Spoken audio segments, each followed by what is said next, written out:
উত্তরের জেলা পঞ্চগড়ে বইছে হিমেল হাওয়া। পাহাড় থেকে বয়ে আসা ঠান্ডা বাতাসে বাড়তে শুরু করেছে শীত। মাঝরাত থেকে পড়তে শুরু করেছে ঘন কুয়াশা। আজ সকাল ৬টায় উত্তরের এই জেলায় সর্বনিম্ন ৮.৫ ডিগ্রি সেলসিয়াস তাপমাত্রা রেকর্ড করেছে আবহাওয়া অধিদপ্তর। কুয়াশার কারণে ভোরবেলায় সব ধরনের যানবাহন হেডলাইট জ্বালিয়ে চলাচল করতে দেখা গেছে। শীত বাড়তে থাকায় বেড়ে গেছে শীতের কাপড় বিক্রিও। বিশেষ করে শিশুদের জন্য গরম কাপড় কিনছেন অভিভাবকরা। কয়েকদিন ধরে দিনের তাপমাত্রা স্বাভাবিক থাকলেও সন্ধ্যা নামলেই হিমেল হাওয়ায় বেশ ঠান্ডা অনুভূত হচ্ছে। আবহাওয়া পরিবর্তনের সঙ্গে সঙ্গে বেড়েছে বিভিন্ন রোগ ব্যাধি। পঞ্চগড় আধুনিক সদর হাসপাতাল সহ বিভিন্ন স্বাস্থ্যকেন্দ্রে শিশু ও বয়স্করা সর্দি, কাশি, নিউমোনিয়া ও ডায়রিয়ায় আক্রান্ত হয়ে চিকিৎসা নিচ্ছেন।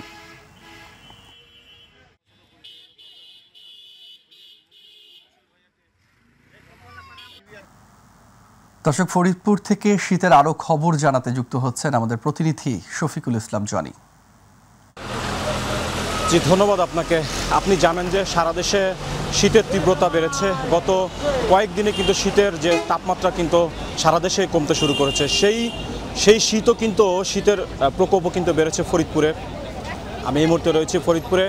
আজকে ফরিদপুরে যে শীতের যে তাপমাত্রাটি রেকর্ড করা হয়েছে আবহাওয়া অধিদপ্তরের তথ্য অনুযায়ী আজকে ফরিদপুরের 13 ডিগ্রি সেলসিয়াস সর্বনিম্ন তাপমাত্রা রেকর্ড করা হয়েছে।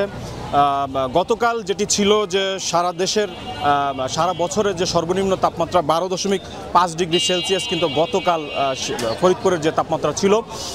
আপনাকে একটি বিষয় বলে রাখি যে এই শীতের তাপমাত্রা বাড়ার কারণে কিন্তু সবচেয়ে বেশি বিপাকে রয়েছে সাধারণ খেটে খাওয়া মানুষ। আমরা বিশেষ করে যারা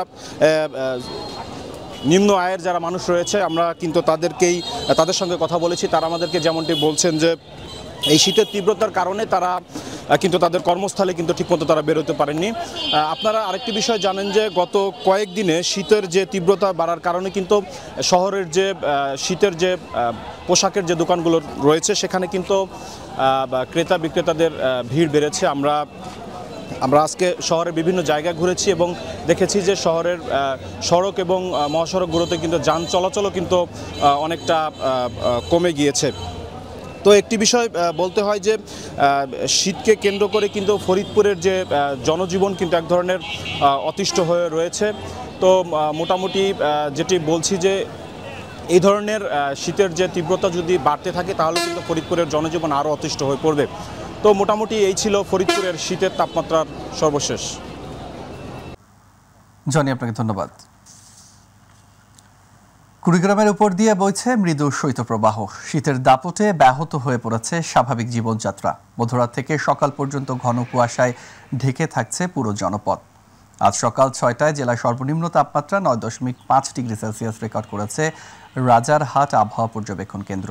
দিনের বেলা সূর্যের উত্তাপ না থাকায় সন্ধ্যার পর থেকেই হিমেল বাতাসে তাপমাত্রা নিম্নগামী হওয়ায় তীব্র শীত অনুভূত হয়। তীব্র ঠান্ডায় সবচেয়ে বিড়ম্বনায় পড়েছে খেটে খাওয়া বিভিন্ন পেশার মানুষজন। জরুরি প্রয়োজন ছাড়া লোকজন বাইরে বের হচ্ছে না। নদী তীরবর্তী চর ও গ্রামাঞ্চলের দরিদ্ররা খড়কুটো জ্বালিয়ে শীত নিবারণের চেষ্টা করছে। তীব্র শীত ও ঘন কুয়াশায় চলনবিল অঞ্চলের মানুষ কাহিল হয়ে পড়েছে। গত ২৪ ঘন্টায় তাপমাত্রা ওঠানামা করলেও কমেনি শীতের তীব্রতা। ঘন কুয়াশার সঙ্গে হিমেল বাতাসে শীত কষ্ট আরও বৃদ্ধি পেয়েছে। তারাস কৃষি আবহাওয়া পর্যবেক্ষণাগার সূত্র জানায় চলনবিল অঞ্চলে গত ৪৮ ঘন্টায় তাপমাত্রা চলমান রয়েছে ১১ ডিগ্রি সেলসিয়াস। বাতাসের আর্দ্রতা ৯০%। শীত বাড়ার সাথে সাথে হাসপাতালগুলোতে রোগীর সংখ্যা বাড়ছে। শ্রমজীবী মানুষ কাজে যেতে না পারায় কষ্টে দিনাতিপাত করতে হচ্ছে। সেই সাথে অতিরিক্ত শীত বস্ত্র কেনার জন্য দোকানগুলোতে ভিড় দেখা গেছে।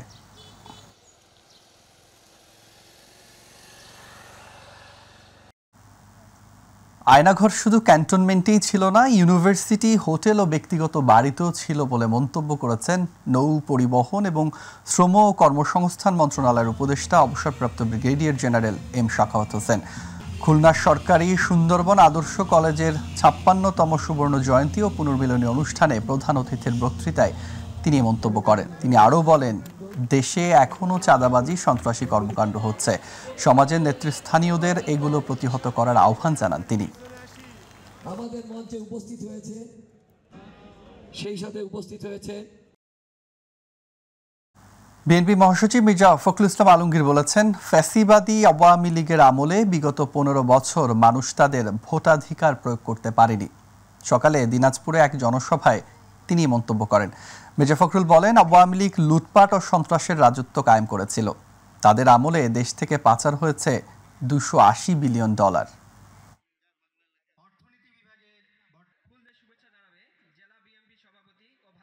আমার বিশ্বাস এখনো এই প্রতিষ্ঠান সেইভাবেই আছে। দেশকে তৈরি করার ক্ষেত্রে তাদের ভূমিকা রাখবেন এবং নেতৃত্ব দেওয়ার জন্য তারা সেই সমস্ত ছাত্রদের সৃষ্টি করবেন যারা নেতৃত্ব দিতে সক্ষম হবে। এদিকে জামাত ইসলামের আমির ডাক্তার শফিকুর রহমান বলেছেন, আগামীর বাংলাদেশ হবে সাম্যের, তবে এটার জন্য সবাইকে লড়াই করতে হবে। তাহলেই সত্যিকারের স্বাধীন দেশের নাগরিক হতে পারবে মানুষ। সাম্যের বাংলাদেশ গঠনে জামাত ইসলামী মানুষের দোয়া, ভালোবাসা ও পরামর্শ চায় ইতিবাচক সমালোচনা। সকালে শহরের নবাব সিরাজউদ্দৌলা সরকারি কলেজ মাঠে জেলা জামায়াতে ইসলামীর কর্মী সম্মেলনে প্রধান অতিথি হিসেবে যোগ দিয়ে তিনি এসব কথা বলেন। আলহামদুলিল্লাহ 10 মাসের কুলের শিশু থেকে শুরু করে 80-90 বছরের বৃদ্ধা পর্যন্ত শরীক হয়েছে। এখানে কোনো শ্রেণী পেশা বাদ যায়নি, কোনো দল মত ধর্ম বাদ যায়নি, সকল পেশার মানুষ নেমে এসেছে। 10 মাসের সন্তান কোলে নিয়ে মা নেমেছিলেন রাস্তায়। উত্তরে এক সাংবাদিক তাকে প্রশ্ন করেছিলেন, আপনি সাংঘাতিক কাজ করেছেন, এই অবুঝ শিশুকে গুলির মুখে নিয়ে আপনি রাস্তায় নেমেছেন কেন? এই মা জবাব দিয়েছিলেন, সন্তান আমার একটা নয়, আজকে বাংলার রাজপথে যে কয়টা যুবক যুবতী নেমেছে সবগুলো আমার সন্তান। খুলনার শিববাড়ি মোড়ে বৈষম্য বিরোধী ছাত্র আন্দোলনের নেতাকর্মীদের উপর অতর্কিত হামলা চালিয়েছে সন্ত্রাসীরা। ঘটনার বিচার ও সন্ত্রাসীদের গ্রেফতারের দাবিতে বিক্ষোভ মিছিল করে বৈষম্য বিরোধী ছাত্র আন্দোলনের নেতাকর্মীরা। আহত শিক্ষার্থীরা জানান, নগরীর শেখ পাড়ার সমাজসেবা অফিস থেকে প্রোগ্রাম শেষ করে ফেরার পথে শিববাড়ি মোড়ে পৌঁছালে অজ্ঞাতনামা 20 থেকে 25 জন সন্ত্রাসী তাদের উপর অতর্কিত হামলা চালায়। এই হামলায় 8 জন আহত হয়। আহতদের খুলনা মেডিকেল কলেজ হাসপাতালে ভর্তি করা হয়। এ বিষয়ে সোনাডাঙ্গা থানার ভারপ্রাপ্ত কর্মকর্তা তৌফিকুল ইসলাম জানান, খবর পাওয়া মাত্র পুলিশ ঘটনাস্থলে পৌঁছায়। এখনো পর্যন্ত কোনো পক্ষ তাদের কাছে অভিযোগ করেনি।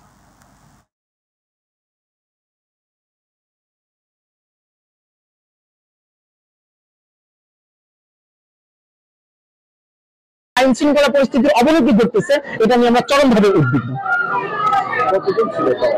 তারা প্রথম অবস্থায় ছিল 8 থেকে 10 জন, কিন্তু তারপরে তাদের আরো 10-12 জন এসে সেটার সাথে জড়ো হয় এবং আমাদের যেটা মনে হচ্ছে এটা সম্পূর্ণ পূর্ব পরিকল্পিত।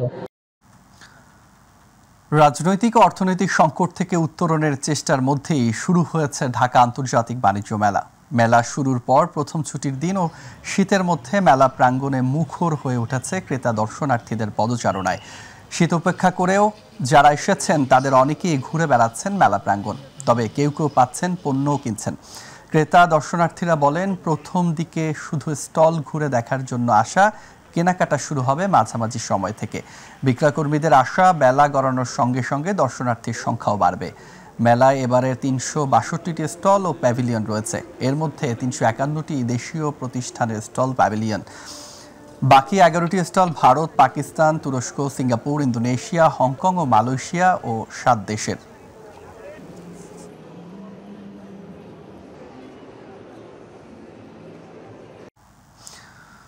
দর্শক, এই মুহূর্তে বাণিজ্য মেলা থেকে সর্বশেষ পরিস্থিতি জানাচ্ছেন প্রতিনিধি শাহজালাল জুয়েল।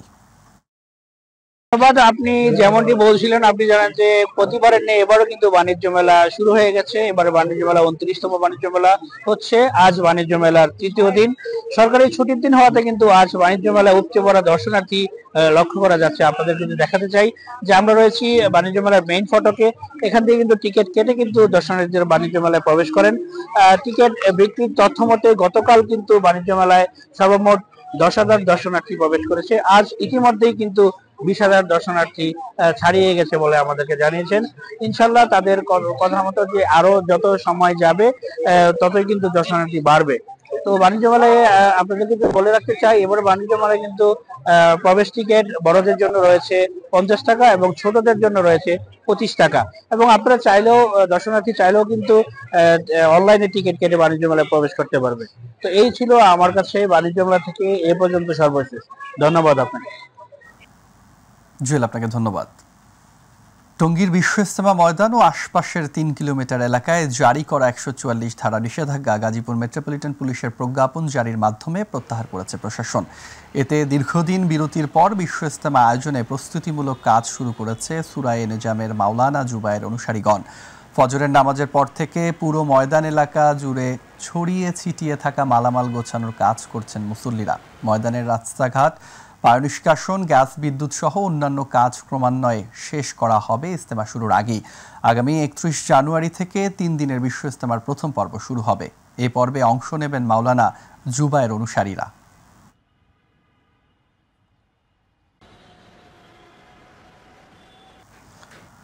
ঢাকা-টাঙ্গাইল মহাসড়কের উপজেলার চন্দ্রা শফিপুর মৌচাক এলাকা থেকে অবৈধ স্থাপনা উচ্ছেদ অভিযান পরিচালনা করেছে হাইওয়ে পুলিশ ও থানা পুলিশ।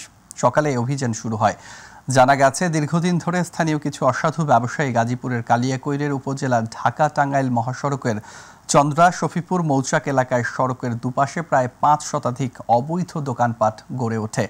তবে প্রভাবশালী একটি চাঁদাবাজ চক্র ফুটপাত ও মহাসড়কের কিছু অংশ দখল করে ভাড়া দিয়ে চাঁদা আদায় করত। বিষয়টি প্রশাসনের নজরে এলে সকালে ওই অবৈধ স্থাপনা উচ্ছেদের অভিযান শুরু করা হয়। উচ্ছেদ অভিযানের নেতৃত্ব দেয় হাইওয়ে পুলিশ ও থানা পুলিশ। উদ্দেশ্যকে সামনে রেখে মহাসড়ক থেকে অবৈধ স্থাপনা এবং অবৈধ যানবাহন উচ্ছেদের জন্য আমরা হাইওয়ে পুলিশ, জেলা পুলিশ সহ যৌথভাবে আমরা অভিযান শুরু করেছি। যেহেতু শুনে নেয়, আজকে আমরা যৌথভাবে অভিযান শুরু করেছি এবং মহাসড়ক সম্পূর্ণভাবে দখলমুক্ত না হওয়া পর্যন্ত এবং যানজটমুক্ত না হওয়া পর্যন্ত এই অভিযান আমাদের অব্যাহত থাকবে। চট্টগ্রামের প্রথম এলিভেটেড এক্সপ্রেসওয়ে থেকে টোল আদায় শুরু করেছে চট্টগ্রাম উন্নয়ন কর্তৃপক্ষ সিডিএ।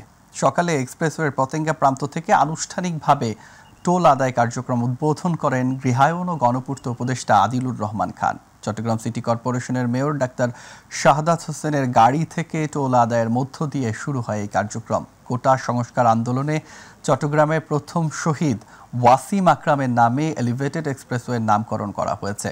ওয়াসিম আকরাম চট্টগ্রাম কলেজের সমাজবিজ্ঞান বিভাগের স্নাতক 3য় বর্ষের ছাত্র ও চট্টগ্রাম কলেজ শাখা ছাত্রদলের যুগ্ম আহ্বায়ক ছিলেন।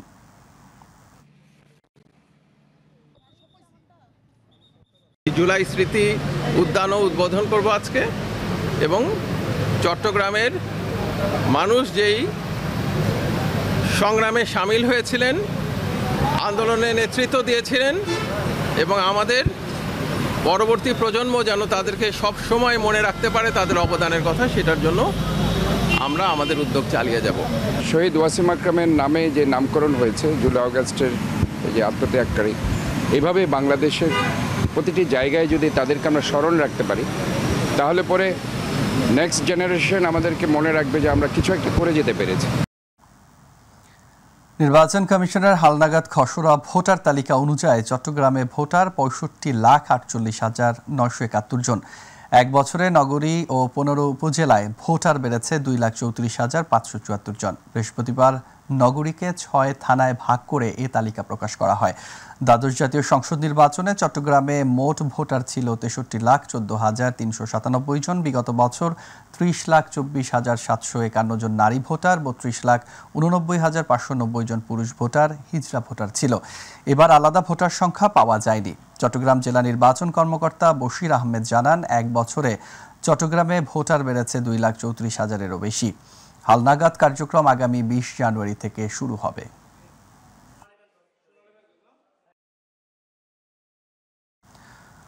ফরিদপুরে হোসাইন নামে এক কিশোর অটোরিকশা চালকের মরদেহ উদ্ধার করেছে পুলিশ।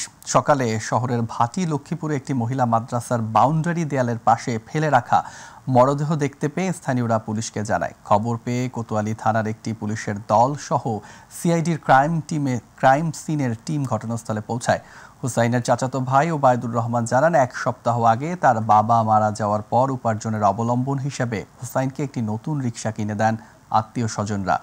সেই রিকশা নিয়ে সর্বশেষ বৃহস্পতিবার বিকেলে বাসা থেকে বের হয়ে নিখোঁজ ছিল সে। এরপর আজ সকালে লোক মারফত তার মরদেহ পাওয়া গেছে বলে তারা জানতে পারেন।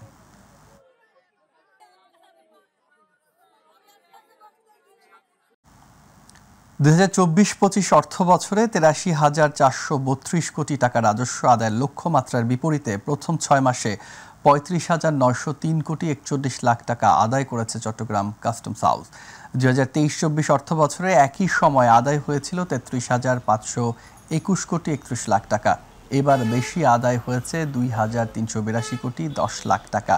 ২ বছরের একই সময় তুলনামূলক প্রবৃদ্ধি ৭.১১%। কাস্টম হাউসের ডেপুটি কমিশনার সাইদুল ইসলাম জানান, কাস্টম হাউস শুধু রাজস্ব আহরণ করে না, একই সঙ্গে দেশের বিনিয়োগ ও কর্মসংস্থানের সুযোগ সৃষ্টি, বন সুবিধার মাধ্যমে রপ্তানি বৃদ্ধি, জনস্বাস্থ্যে হুমকি ও চোরাচালান রোধসহ অনেক গুরুত্বপূর্ণ দায়িত্ব পালন করে। তারা আশা করে আগামী ৬ মাসে আরও বেশি রাজস্ব আহরণ হবে চট্টগ্রাম কাস্টম হাউসে।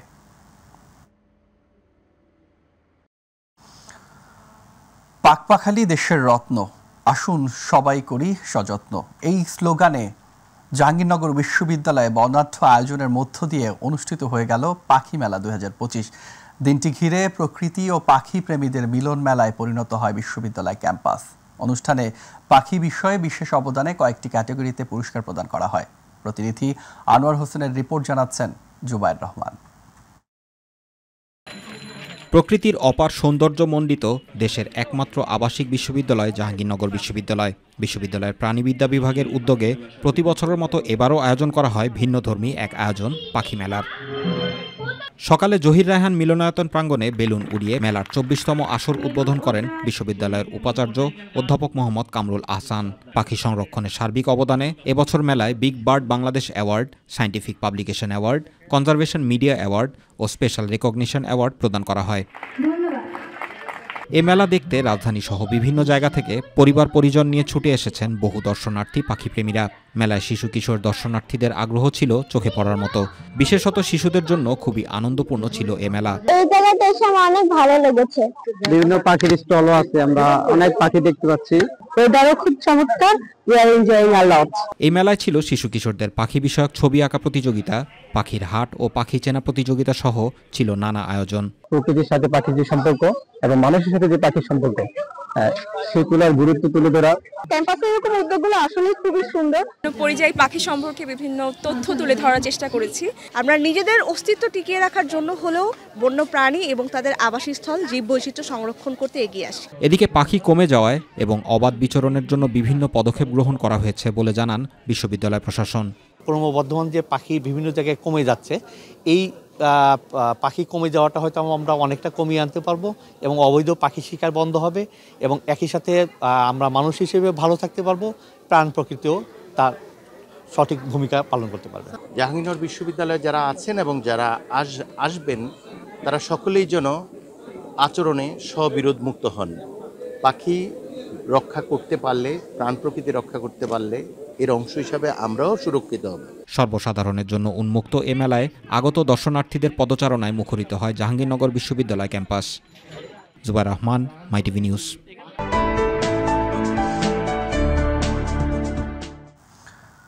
সারা বছরের চাহিদা পূরণের লক্ষ্যে ঝিনাইদহে স্বল্প আয়ুসম্পন্ন অধিক ফলন দেওয়া আলু ভ্যালেন্সিয়া জাতের মাঠ দিবস অনুষ্ঠিত হয়েছে। সকালে কোটচাঁদপুর উপজেলার জয়দিয়া বাউরপাড়ের গ্রাম কৃষ্ণপুরে মাঠ দিবসের আয়োজন করে এসিআই সিড। এতে কোটচাঁদপুর উপজেলা কৃষি কর্মকর্তা জাহিদ হাসান, এসিআই সিডের portfolio manager Golam Mostafa, zonal manager Anwar Hossain সহ অন্যান্যরা বক্তব্য রাখেন। মাঠ দিবসে ওই এলাকায় ২০০ কৃষানীদের আলু উৎপাদনে করণীয় বিষয়ে প্রশিক্ষণ দেয়া হয়।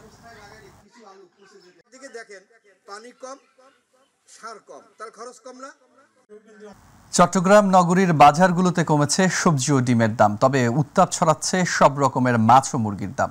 নগরীর নানা বাজার ঘুরে দেখা গেছে দেশের নানা জায়গা থেকে পর্যাপ্ত পরিমাণে আসছে সবজি, সে কারণে কমেছে সবজির দাম। তবে বেড়েছে মুরগির দাম। কেজিতে ২০ টাকা বেড়ে দেশি মুরগি বিক্রি হচ্ছে ৬০০ টাকায়, ৪০ টাকা বেড়ে সোনালী মুরগি বিক্রি হচ্ছে ৩৬০ টাকায় এবং ২০ টাকা বেড়ে ব্রয়লার মুরগি বিক্রি হচ্ছে ২১০ টাকা।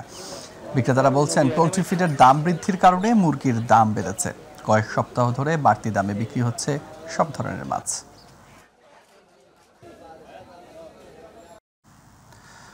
রংপুরের পীরগাছায় বাজারের দাম কমে এসেছে শীতকালীন সবজির। ফলন ভালো হওয়ায় সরবরাহ বেড়েছে। প্রতি কেজি সবজি মিলছে 10 থেকে 40 টাকার মধ্যে। সবজির দাম কমে যাওয়ায় স্বস্তি প্রকাশ করেছে ক্রেতারা। বিক্রেতারা জানান, এবছর সবজির ফলন ভালো হয়েছে, সরবরাহ বাড়ায় দামও কমেছে। সবজির মধ্যে প্রতি পিস বাঁধাকপি 15 টাকা ও ফুলকপি 10 টাকা করে বিক্রি হচ্ছে। গত সপ্তাহের দাম ছিল 20 থেকে 30 টাকা। বিভিন্ন ধরনের বেগুন 10 টাকা কেজি দরে বিক্রি হচ্ছে। শিম বিক্রি হচ্ছে 15 টাকা কেজি দরে। আলু প্রতি কেজি বিক্রি হচ্ছে 40 থেকে 50 টাকায়।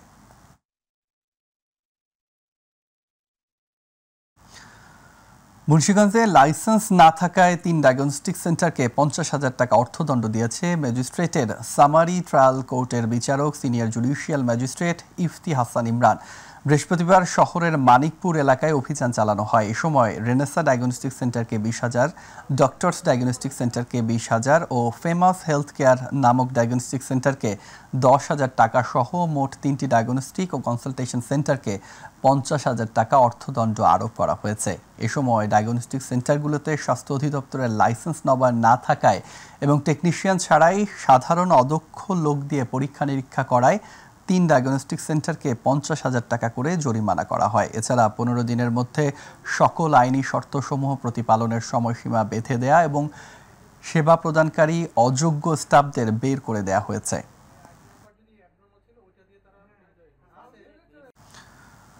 বরিশালের গরুনদী উপজেলার বাড়থি ইউনিয়নের বাউরগাতিতে অবৈধভাবে নদীর মাটি কাটা, ইটের সাইজ সঠিক না থাকা ও ইট পোড়ানোতে কাঠ ব্যবহারের দায়ে MSS ইটভাটার মালিক আল মামুন খানকে 2 লাখ টাকা জরিমানা করেছে উপজেলা ভ্রাম্যমাণ আদালত। উপজেলা সহকারী কমিশনার ভূমি ও এক্সিকিউটিভ ম্যাজিস্ট্রেট রাজীব হোসেন বাউরগাতি এলাকায় অভিযান চালিয়ে জরিমানা করেন। পরে ফায়ার সার্ভিসের সমন্বয়ে পানি ছিটিয়ে ইটভাটার কার্যক্রম বন্ধ করে দেয়।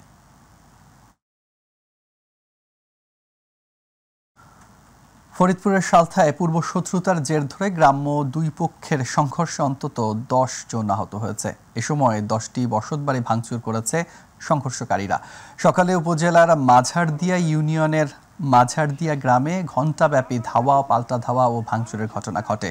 পুলিশ ও স্থানীয়রা জানান, সকালে পূর্ব শত্রুতার জের ধরে গ্রামের শাহিদ মাতব্বরের সমর্থকদের সাথে হারুন মাতব্বরের সমর্থকদের সংঘর্ষ বাধে। আহতদের নগরকান্দা ও ফরিদপুর হাসপাতালে ভর্তি করা হয়েছে। এ ব্যাপারে ফরিদপুরের সালথা থানার অফিসার ইনচার্জ আতাউর রহমান জানান, সংঘর্ষের খবর পেয়ে পুলিশ ঘটনাস্থলে গিয়ে পরিস্থিতি নিয়ন্ত্রণে আনে।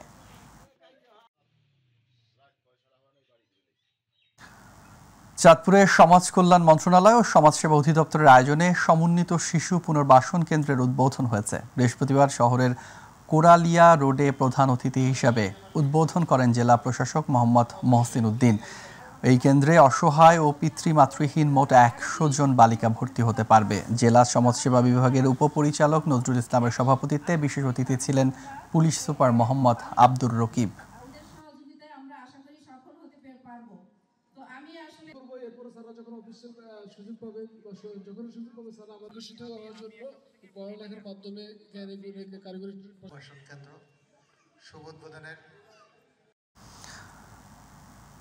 চাঁপাইনবাবগঞ্জের গোমস্তাপুরে 500 অসহায় শীতার্তদের মাঝে শীতবস্ত্র কম্বল বিতরণ করা হয়েছে। উপজেলার আহমদী বেগম সরকারি উচ্চ বিদ্যালয় মাঠে কম্বল বিতরণ অনুষ্ঠানে প্রধান অতিথি ছিলেন উপজেলা নির্বাহী কর্মকর্তা নিশাত আঞ্জুম অনন্যা।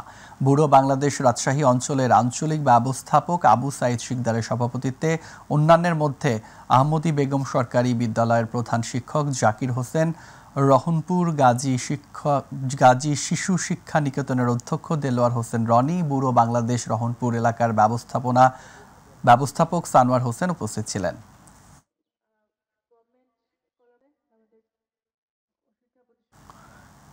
বিএনপির চেয়ারপারসনের উপদেষ্টা ব্যারিস্টার AM মাহবুব উদ্দিন খোকন বলেছেন, সরকারের ভিতরে দুষ্কৃতিকারী ঢুকে পড়েছে, সংস্কারের পাশাপাশি দ্রুত নির্বাচন ব্যবস্থা গ্রহণ করতে হবে। সকালে নোয়াখালীর সোনাইমুড়ি উপজেলার কলেজ মাঠে বাংলাদেশ জাতীয়তাবাদী ছাত্র দলের 46তম প্রতিষ্ঠাবার্ষিকী উপলক্ষে আলোচনা সভায় প্রধান অতিথির বক্তব্যে তিনি সব কথা বলেন। এই সময় উপজেলা ছাত্র দলের আহ্বায়ক নাজিম উদ্দিন রনির সভাপতিত্বে উপজেলা বিএনপি আহ্বায়ক আনোয়ারুল হক কামাল, পৌর বিএনপির আহ্বায়ক মোতাহের হোসেন মানিক, জেলা বিএনপির সাংগঠনিক সম্পাদক দিদার হোসেন দিদার, উপজেলা বিএনপির সাবেক সাধারণ সম্পাদক কতুব উদ্দিন সানি উপস্থিত ছিলেন।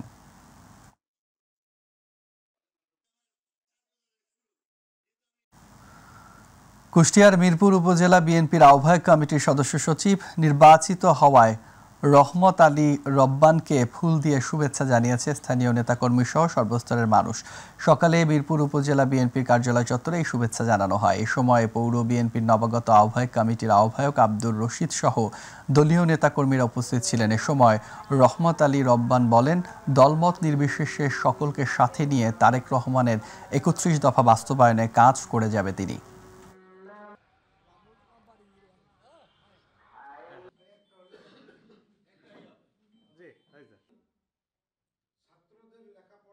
ছাত্রদলের ৪৬তম প্রতিষ্ঠা বার্ষিকী উপলক্ষে বরিশালে গরুনদীতে র্যালি ও আলোচনা সভা অনুষ্ঠিত হয়েছে। গতকাল বিকেলে র্যালি বের হয়ে বরিশাল ঢাকা মহাসড়ক প্রদক্ষিণ করে। র্যালি শেষে বাসস্ট্যান্ডস্থ অডিটোরিয়ামে আলোচনা সভায় প্রধান অতিথি ছিলেন কেন্দ্রীয় বিএনপির সহ সাংগঠনিক সম্পাদক আকুন কুদ্দুসুর রহমান। বিশেষ অতিথি ছিলেন জেলা বিএনপির সদস্য জহুরুল ইসলাম জহির সহ অন্যান্যরা। গাজীপুরের কালিয়াকৈরে বাংলাদেশ জাতীয়তাবাদী ছাত্রদলের ৪৬তম প্রতিষ্ঠা বার্ষিকী উদযাপন করা হয়েছে। দুপুরে উপজেলা ঢাকা টাঙ্গাইল মহাসড়কের মৌচাক বাসস্ট্যান্ডে কালিয়াকৈর উপজেলা ছাত্রদলের সিনিয়র যুগ্ম আহ্বায়ক রিফাত আল মনসুরের জোবায়ের নেতৃত্বে বর্ণাঢ্য র্যালি বের হয়। র্যালিটি প্রধান সড়ক প্রদক্ষিণ করে একই স্থানে এসে সমাবেশ করে। এর আগে বিভিন্ন এলাকা থেকে ছোট ছোট মিছিল বের করা হয়। প্রতিষ্ঠা বার্ষিকী কর্মসূচির অংশ হিসাবে স্বেচ্ছায় রক্তদান কর্মসূচিও ছিল।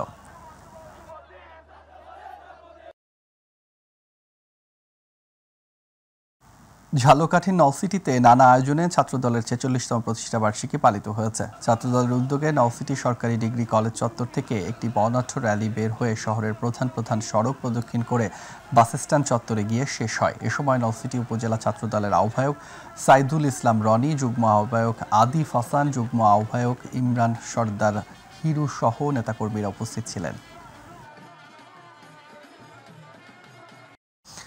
ময়মনসিংহের ভালুকায় ছাত্রদলের ৪৬তম প্রতিষ্ঠা বার্ষিকী পালন উপলক্ষে বর্ণাঢ্য র্যালি করেছে নেতাকর্মীরা। উপজেলা ছাত্রদলের বিভিন্ন সংগঠনের উদ্যোগে আয়োজন করা হয়। র্যালিটি পৌর ছাত্রদলের সাবেক সদস্য সচিব আদি খান শাকিলের নেতৃত্বে বাসস্ট্যান্ড সংলগ্ন সালাউদ্দিন টাওয়ার থেকে বের হয়। ঢাকা ময়মনসিংহ মহাসড়কের বিভিন্ন অংশ প্রদক্ষিণ শেষে র্যালিটি পুনরায় দলীয় কার্যালয়ে গিয়ে শেষ হয়।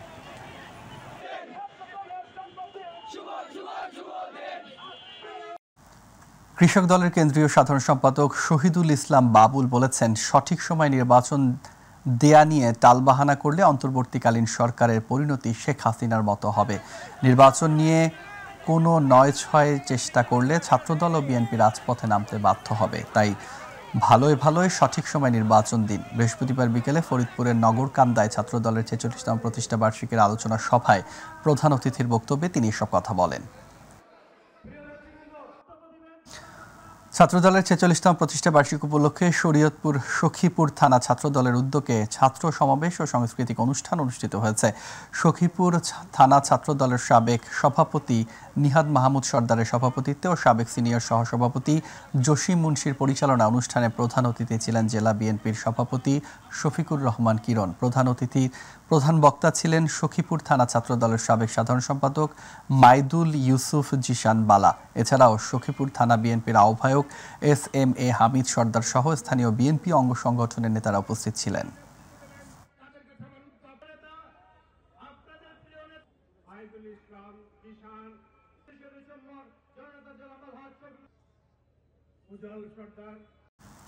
কুড়িগ্রামে জাতীয় সমাজসেবা দিবস নানা আয়োজনে পালিত হয়েছে। জেলা প্রশাসন কুড়িগ্রাম ও জেলা সমাজসেবা কার্যালয়ে আয়োজনে জেলা প্রশাসন কার্যালয় প্রাঙ্গণে বেলুন ও ফেস্টুন উড়িয়ে দিবসের সূচনা করে জেলা প্রশাসক কুড়িগ্রাম নুসরাত সুলতানা। এতে জেলা প্রশাসক নুসরাত সুলতানা, অতিরিক্ত পুলিশ সুপার রাহুল আমিন, যুগ্ম আহ্বায়ক ইসলাম বেবু, জামায়াত ইসলামের আমির মাওলানা আব্দুল মতিন, জেলা সমাজসেবা উপপরিচালক মোহাম্মদ হুমায়ুন কবির সহ ছাত্র সমন্বয়করা অংশ নেয়।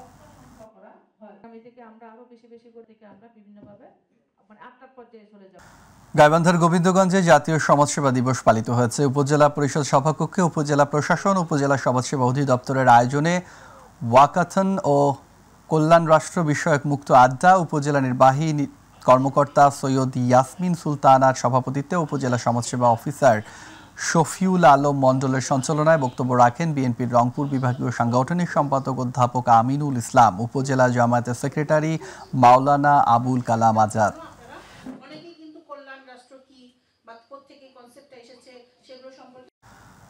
গাইবান্ধার সাদুল্লাপুরে জাতীয় সমাজসেবা দিবস ও মুক্ত আড্ডা অনুষ্ঠিত হয়েছে। সাদুল্লাপুর উপজেলা প্রশাসন ও সমাজসেবা কার্যালয়ের যৌথ আয়োজনে জাতীয় সমাজসেবা দিবস ও মুক্ত আড্ডা অনুষ্ঠিত হয়। জাতীয় সমাজসেবা দিবস উপলক্ষে দিনব্যাপী কর্মসূচির অংশ হিসেবে উপজেলা চত্বর থেকে সমাজসেবা র্যালি বের হয়। পরে উপজেলা সমাজসেবা কর্মকর্তা মানিক চন্দ্রের সভাপতিত্বে বক্তব্য রাখেন উপজেলা নির্বাহী কর্মকর্তা মাহমুদ আল হাসান, এসিল্যান্ড জসিম উদ্দিন মাধ্যমিক শিক্ষা কর্মকর্তা আবুল হোসেন। জাতীয় সমাজসেবা দিবস উপলক্ষে কক্সবাজারে জেলা প্রশাসন ও জেলা সমাজসেবা কার্যালয়ের উদ্যোগে অনুষ্ঠিত হয়েছে ওয়াকাথন কল্যাণ রাষ্ট্র বিষয়ে মুক্ত আড্ডা ও সাংস্কৃতিক অনুষ্ঠান। গতকাল সমুদ্র সৈকতের লাবণী পয়েন্টে জেলা সমাজসেবা কার্যালয়ের উপপরিচালক হাসান মাসুদের সভাপতিত্বে প্রধান অতিথি ছিলেন জেলা প্রশাসক মোহাম্মদ সালাউদ্দিন।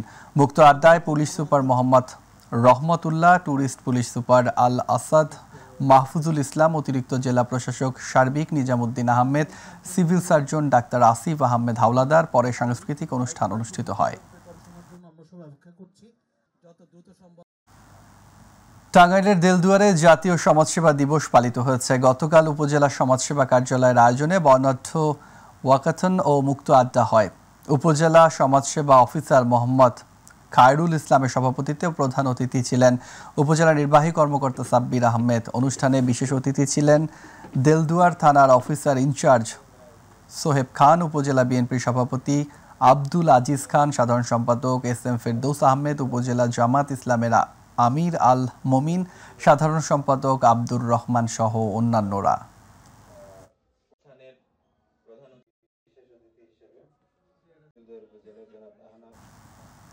রাজশাহীতে স্বাস্থ্য বিভাগের বিভাগীয় সরকারি গাড়ি চালক কল্যাণ সমিতির নতুন কমিটির আলোচনা ও সাধারণ সভা অনুষ্ঠিত হয়। সকালে রাজশাহী স্বাস্থ্যর পরিচালক কনফারেন্স রুমে আলোচনা সভা সভাপতিত্ব করেন বাংলাদেশ স্বাস্থ্য বিভাগীয় সরকারি গাড়ি চালক কল্যাণ সমিতির সভাপতি ফজলুল হক। অনুষ্ঠানে প্রধান অতিথি ছিলেন কেন্দ্রীয় বাংলাদেশ স্বাস্থ্য সরকারি গাড়ি চালক কল্যাণ সমিতির সভাপতি শহীদ মিয়া।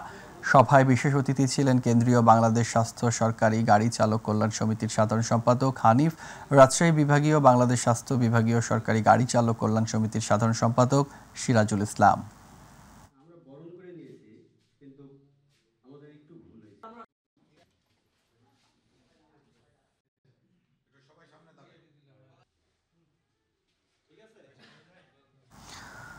জাতীয় প্রেস ক্লাবের সকল সুযোগ সুবিধা চট্টগ্রাম প্রেস ক্লাবের সদস্যদের জন্য ব্যবস্থা করা হবে। বিকেলে চট্টগ্রাম প্রেস ক্লাবের সংবর্ধনা সভায় এই ঘোষণা দেন জাতীয় প্রেস ক্লাবের সভাপতি কবি হেলাল হাফিজ। তিনি বলেন, চট্টগ্রাম প্রেস ক্লাব ও জাতীয় প্রেস ক্লাবের মধ্যে একটা সমঝোতা স্মারক স্বাক্ষরের মধ্য দিয়ে এই সুযোগ সুবিধা চালু করা হবে। এ সময় চট্টগ্রাম প্রেস ক্লাবের সদস্য সচিব জাহিদুল করিম কোচির সভাপতিত্বে সংবর্ধিত অতিথি ছিলেন জাতীয় প্রেস ক্লাবের সভাপতি কবি হেলাল হাফিজ ও সাধারণ সম্পাদক আইয়ুব ভুইয়া।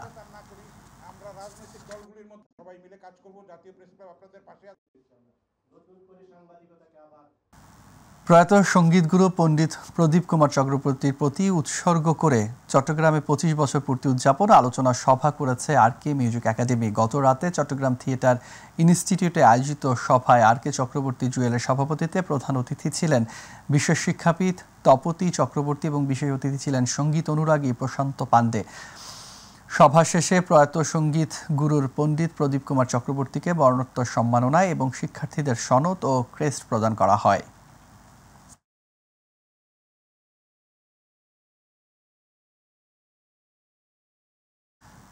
সাতক্ষীরার কলারোয়ায় ছাত্রদলের 46তম প্রতিষ্ঠা বার্ষিক উপলক্ষে ও শেখ হাসিনা গাড়িবহর হামলার মিথ্যা মামলার কারাবন্দী অবস্থান নির্যাতিত মৃত্যুবরণকারী 4 সাবেক ছাত্রনেতার স্মরণে প্রীতি ক্রিকেট ম্যাচ অনুষ্ঠিত হয়েছে।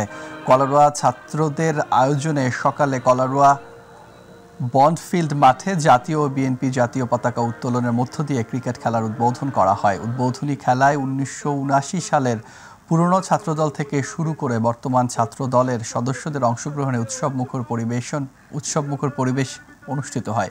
এ সময় সাতক্ষীরা জেলা ছাত্রদলের সদ্য সাবেক সাধারণ সম্পাদক মমতাজুল ইসলাম চন্দন, জেলা বিএনপির সাবেক সাংগঠনিক সম্পাদক চেয়ারম্যান আশরাফ হোসেন, কলারোয়া উপজেলা বিএনপির সাধারণ সম্পাদক আব্দুল রকিব মোল্লা সহ আরও অনেকে উপস্থিত ছিলেন।